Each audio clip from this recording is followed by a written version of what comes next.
안녕하십니까. 광산저널TV 시청자 여러분, 오늘은 1편에 이어서 2편 정묘 병자호란의 의병에 대해서 말씀드리겠습니다. 노기욱 인사드리겠습니다.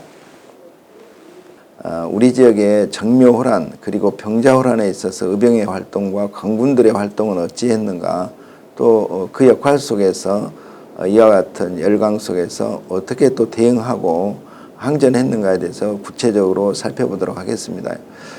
만주 쪽에서 흩어져 살았던 건주의들이 이제 하나의 국가를 통일해서 후금이라는 이름으로 등장하게 됩니다. 이들은 나중에 청나라로 등장을 하게 되는데, 조선과 명나라가 임진왜란으로 일본과의 전투 속에서 크게 국력이 많이 부족하게 되니까 후금이 더 강성하게 되는 그 결과를 빚게 됩니다. 여기서 이제 그 명나라는 후금 정벌을 위해서 1619년에 조선군 출병을 요구를 합니다. 이때 약 14,000명 가량의 병력을 출정을 시키는데, 우리 지역에서는 이걸 그 부차 전투라고도 얘기하고 심화 전투라고도 얘기를 합니다. 중국 문헌에는 사르 전투로 이렇게 등장을 하게 됩니다. 물론 이 전투에서 우리 조선군들이나 또 중국의 그 명나라 군대도 후금군에게 격파당해서 거의 다 전멸하게 됩니다. 이 이후에 그 광해군이 실각을 하고 인조가 이제 등극을 하면서 인조는 이 후금을 배척하고 명나라하고 가깝게 지내기를 원합니다. 이에 대해서 크게 불만을 품은 후금이 이제 우리나라를 침략을 하게 되는데, 이때가 1627년 1월 그 직접 후금 태조가 그 아민에게 3만의 병력을 주고 침공을 명령합니다. 그래서 이 병력은 급속도로로 밀고 들어와서 이제 그 점령을 하게 되는데, 이때 이제 그들이 요구하는 것이 형제의 나라가 되자 이렇게 요구를 하면서 화의가 성립돼서 결국 후금군은 이제 철병하게 됩니다. 그런데 이제 그 과정 중에서 우리 광산 사람 중에서 그 무양선에 그 배양되어 있는 그 탐진 최 씨의 후손이었던 특히 그 최응원이라는 분이 계시는데, 이분이 그 당시에 이제 그 청나라 군대를 맞아서 전투에 참전하게 됩니다. 근데 그 강성한 청나라 군대, 그러니까 후금군하고 전투에서 곧 그 예견했던지 타고 오셨던 그 MR을 자기 충노였던 보기에게 주면서 타고 가거라, 나는 이 전투에서 끝까지 참전하겠다, 이렇게 하면서 죽음을 전해라 합니다. 물론 이 전투에서 창에 찔리고 칼에 맞고 이렇게 하면서 전사하게 됩니다. 그래서 이 최응원의 전사는 곧 우리 지역의 광산의병의 그 절의의 표상이라고 할 수가 있습니다. 그래서 결국은 우리 그 지역에서도 이 최응원과 함께 또는 비슷한 여건 속에서 전투를 치렀던 분들이 여러 분 계시는데, 뭐 전상희 장군이라든가 또 고경명 후손들이었던 그 일부 고씨들, 그러니까 뭐 거기에 따르는 가족들, 또 기타 이제 그 방씨 중에서도 박명달이라든가 이런 인사들이 참여를 하고, 특히 뭐 군기를 모집했던 고부민이라든가 또 김덕령 장군의 뭐 동생 김덕보라든가 또 소모유사를 지냈던 뭐 유술이라든가 신필, 이런 분들이 다 이렇게 대거 참여를 하게 됩니다. 그러나 이제 조정에서 화의가 진행이 되니까 결국은 정묘의병은 이렇게 해산을 명령받게 됩니다. 그래서 결국은 뭐 관군들의 피해가 컸고 의병들은 해산함으로써 그 피해가 좀 더 적었던 것으로 보여요. 그리고 이제 이어서 이로부터 10년 정도 시간이 지나는데, 이게 이제 1636년 인조 14년 12월 달에 어떤 일이 발생하게 되냐면 이 병자호란이 발생을 하게 됩니다. 왜냐하면 후금은 이후로 계속 팽창하고 명나라는 사실 멸망의 길로 가게 되고, 이 과정 속에서 조선은 아직도 그 친명 정책을 하고 있다라는 이유가 이 후금에게는 매우 불편한 상황이었어요. 그리고 후금이 또 뭘 해야 되냐면 그들이 물자 부족에 굉장히 시달렸거든요. 그럼 조선하고 관계가 굉장히 좋아야 되는데 이 문제도 사실 그 정치에서 상당한 부분으로 작용을 하게 됩니다.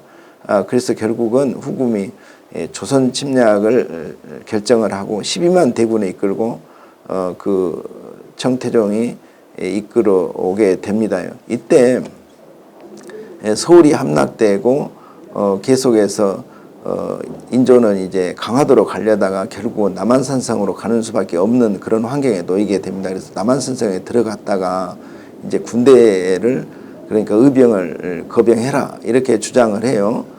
그러면서 이제 우리 지역에서 많은 사람들이 의병에 참여하게 되는데 이때 그 우리 지역의 양할림 그러니까 양만용과 옥가 쪽에 있었던 그 의병 세력들이 합세해 가지고 옥가 현감 그리고 그 동생이었던 이기발 이런 사람들이 다 같이 이 전투에 참여하게 됩니다. 그리고 이제 순창 현감이었던 최원도 역시 이 전투에 나서게 되고 또 뭐 그 화순이라든가 등지 또 뭐 나주 이런 데에서 뭐 조수성, 김선 이런 사람들 또 보성의 안방준 이런 사람들이 이제 대거 의병을 이끌고 가서 우리가 그러면 그 다음에 했던 1637년 그 1월 20일 여산에서 우리가 만나자 이렇게 약속을 했어요. 근데 실제 이 과정 중에서 지금 그 남한산성의 상황은 좀 달랐거든요. 왜냐하면 계속된 압박 포위 속에서 12월 16일부터 시작해가지고 1월 30일까지 인조는 결국은 그 식량난이라든가 여러 가지 상황이 안 되니까 삼전도에서 굴욕적인 항복을 합니다. 이러면서 이제 그 군신의 예를 갖춰서 그 관계를 체결하면서 호남 의병은 청주에 이르러서 청군과 소규모 전투를 했지만은 임금이 이제 항복하면서 해산하게 됩니다. 이러면서 그 이 의병에 참여했던 여러 사람들의 절의가 나타나는데 특히 이제 그 비하 그러니까 광산구 비하에서 출생하셨던 취병 조형 선생이 그 인조를 남한산성에서 이렇게 수호하게 되는데 그때 이제 독전의사라 해가지고 군대를 막 독려하는 일을 해요. 이 일을 하셨는데 그 이분이 돌아가시고 나서 뒤에 그 후손들이 비를 세웠어요. 그 비를 보면 조금 독특해요. 왜냐하면 뭐 이렇게 책을 펴놓은 모양으로 해서 다른 금석하고 다르게 이 그 비석이 매우 독특한 형태로 되어 있는 점에서 금석문 연구에 상당히 남다른 점이 있고 특히 이분이 이제 중국에 갔다 오시면서 쓴 연행일기라든가 또 일본의 통신사로 다녀오시면서 썼던 그런 부상일기가 오늘날 크게 이분을 달리볼 수 있는 어떤 학술적인 높은 가치를 지니고 있기도 하고 병자호론에 맞서서 분연히 자기의 충절을 나타내셔서 그 자기 생애에서 실천적인 삶을 살았다고 이렇게 볼 수가 있습니다. 그래서 광산 사람들의 실천적인 표본이 이런 치병 스승이 아니겠는가. 특히 이제 노후에 이분이 기로서에 들어가시게 되는데 정말 대단한 영광을 안으시게도 됩니다. 그리고 이제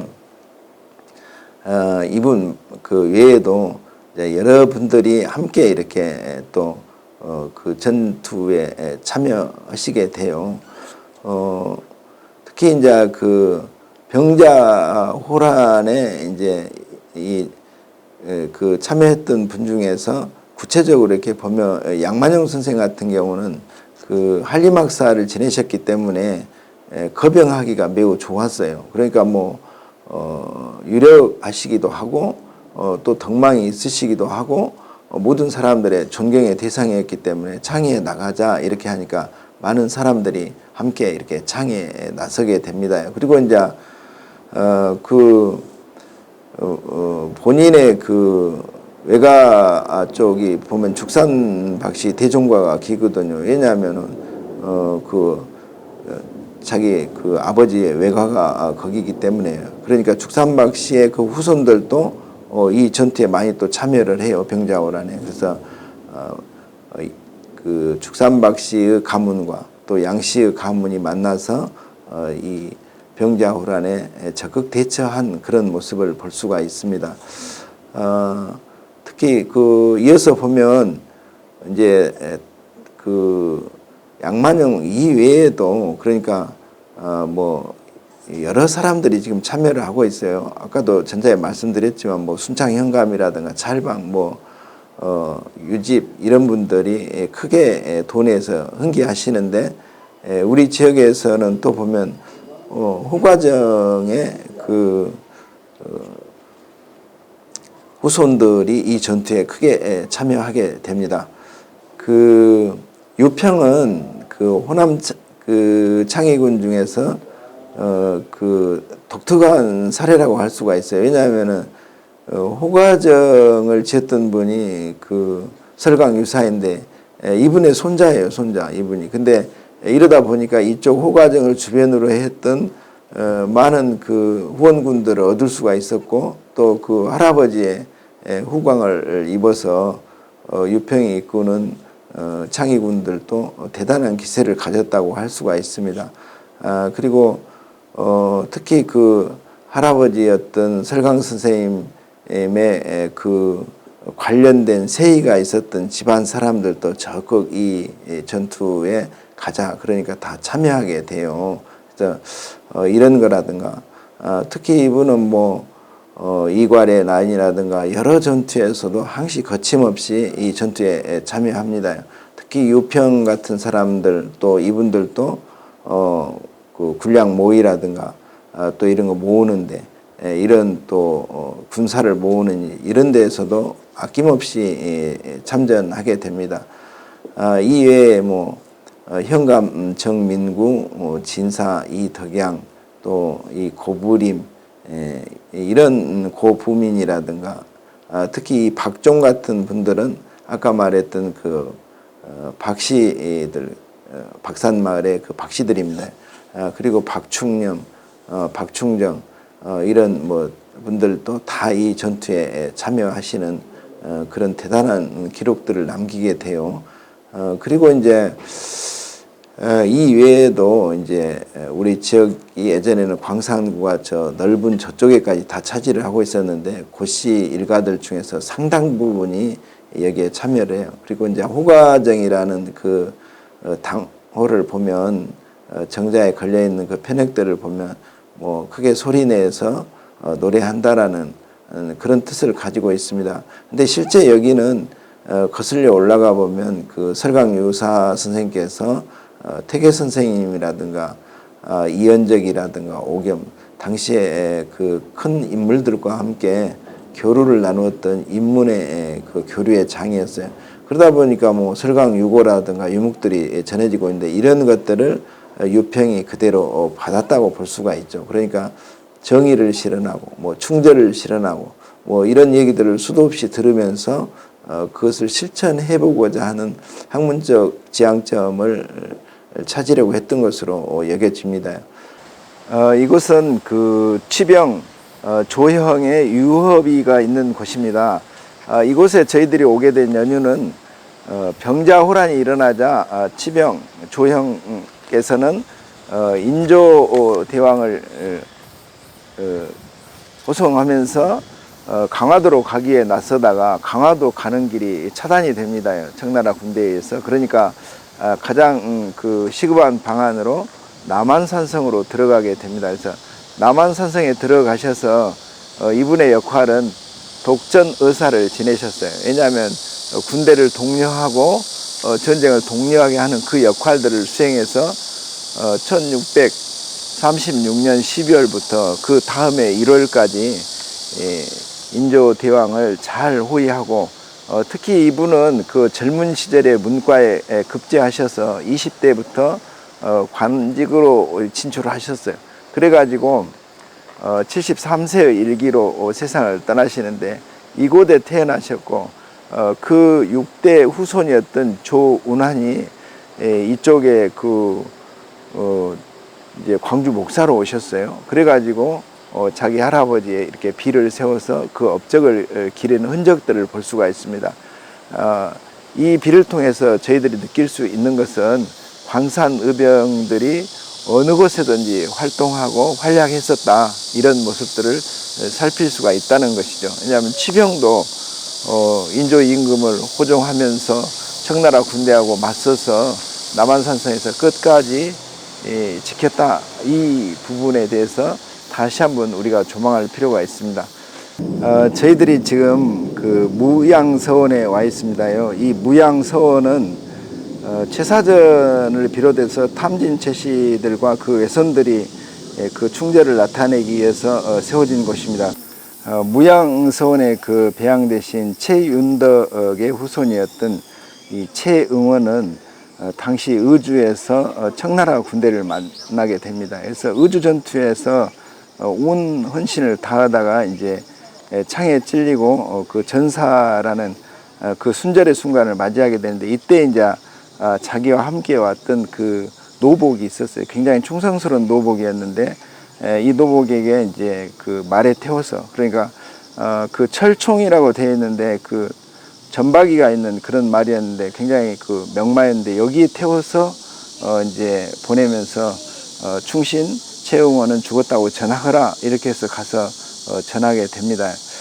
광산 지역에서 출정했던 그 인물 중에서 이 최응원은 가장 장렬하게, 가장 혁혁하게 이 정묘호란에 맞선 인물의 대표적인 사람이라고 할 수가 있습니다. 그리고 저희들은 그 병자의병을 추적하는 과정에서 전한림 양만용 선생의 할머니 댁에 와 있습니다. 송천 선생님의 처가이기도 하죠.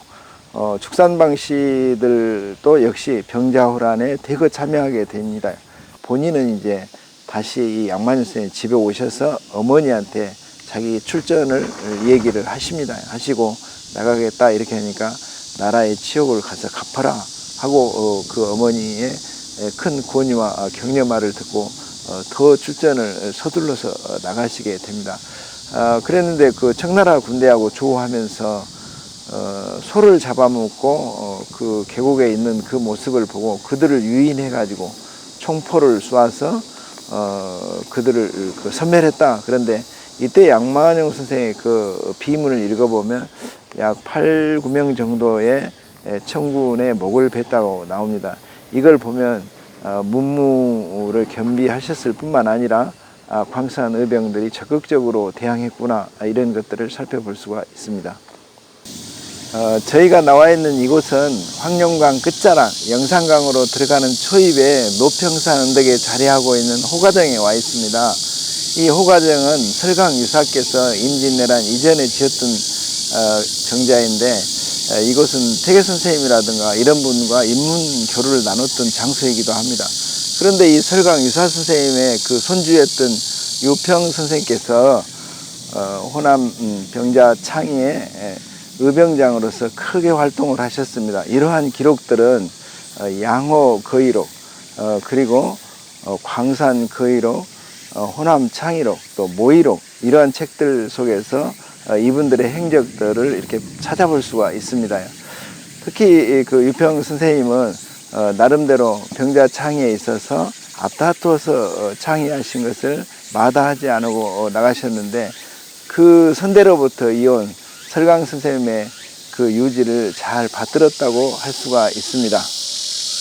광산 지역에서 정묘 병자 호란에 그 참전했던 의병들의 치열했던 그 열전들은 실제적으로 광산 거의록, 또 호남 모의록, 병자 창의록 등에서 자세하게 언급이 되었었습니다. 이것들을 저희들이 이렇게 살펴보는 것들을 유적이나 또는 글로 이렇게 펴서 살펴본 것이라고 할 수가 있습니다. 한결같이 전장에서 두려워하지 않고 참전했었다, 이것들을 우리가 후세에게 말하고 싶다라는 것을 광산 거의록, 호남 창의록, 그리고 호남 모의록, 여기에서 보다 더 이렇게 표면화시키고 싶었던 그런 것 아니겠는가, 이런 생각들을 해보면서 이 책들을 살펴보고 그 내용들을 이와 같이 여러분과 함께 추적하는 시간이라고 할 수가 있습니다. 그리고 3회차에서는 이러한 강한 그 의지들이 두드러지는 것이 이제 한말 의병에서 등장을 해요. 그래서 이 한마르병 시간에 또 조선 폭도 토벌지라든가 진중일지, 전남 폭도사 이런 것들의 내용들을 검토해서 또 같이 여러분과 함께 이야기하는 시간을 갖도록 하겠습니다. 감사합니다.